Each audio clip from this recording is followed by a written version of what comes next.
Breaking update, kinumpirma ng mga awtoridad na natagpuan na ang 8 taong gulang na si John Ismail. Siya ay natagpuan sa Barangay Malued, Victoria, Tarlac, kaninang hapon. Sa kasamaang palad, idineklara na itong wala ng buhay nang madiskubre. Ayon sa paunang ulat, ang katawan ng bata ay nakarap sa plastic tape. Sa ngayon, patuloy ang masusing investigasyon ng pulisya.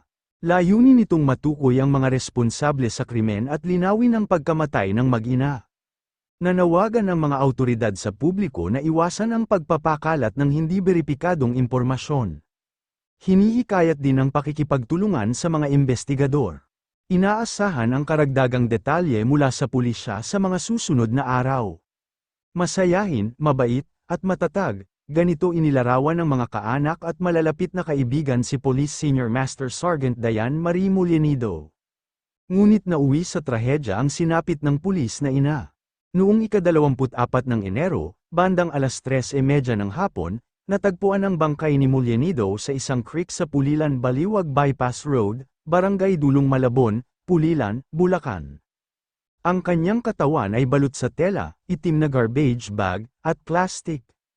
Ito ay nasa advanced state of decomposition nang madiskubre. Ayon sa pamilya, hindi nila maipaliwanag ang bigat ng kanilang dinaranas. Si Diane umano ang itinuturing na pinakamatatag sa kanilang magkakapatid, pisikal man o emosyonal. Dahil dito, pinili niyang magsilbi bilang alagad ng batas. Labis ang pagkabigla ng pamilya sa nangyari, magkakasama pa umano sila sa Ilocos Sur noong nakaraang bagong taon. Wala umanong senyales ng anumang panganib, bukod sa pagkamatay ng pulis, lalong nagdulot ng pangamba ang pagkawala ng 8 taong gulang na anak nito na si John Ismail. Huli itong nakitang kasama ng kanyang ina, batay sa investigasyon ng Special Investigation Task Group, lumalabas na noong ika-16 ng Enero ay nagpaalam si Mollenido sa kanilang kasambahay.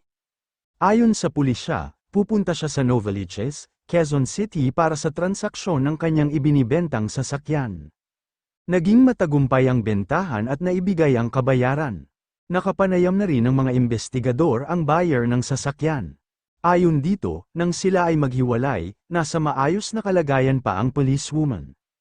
Gayunman, ang ahenteng katransaksyon ni Mollenido ay hindi pa rin nagpapakita sa mga awtoridad. Itinuturing na siyang mahalagang person of interest sa kaso. Isinasaalang-alang din ng mga investigador bilang person of interest ang asawa ng biktima. Hindi naman ako nagtatago, andito naman ako. Pag may mga tanong sila, sinasagot ko. Normal lang naman po yan. Pag-cooperate lang siya, sabihin niya lang kung anong nilalang. Na isa ring pulis, patuloy ang masusing investigasyon sa lahat ng anggulo ng kaso, patuloy ring sinusuri and Special Investigation Task Group ang mga CCTV footage sa Quezon City at Pulilan, Bulacan, layunin nitong matukoy ang galaw ng mag-ina bago sila tuluyang mawala.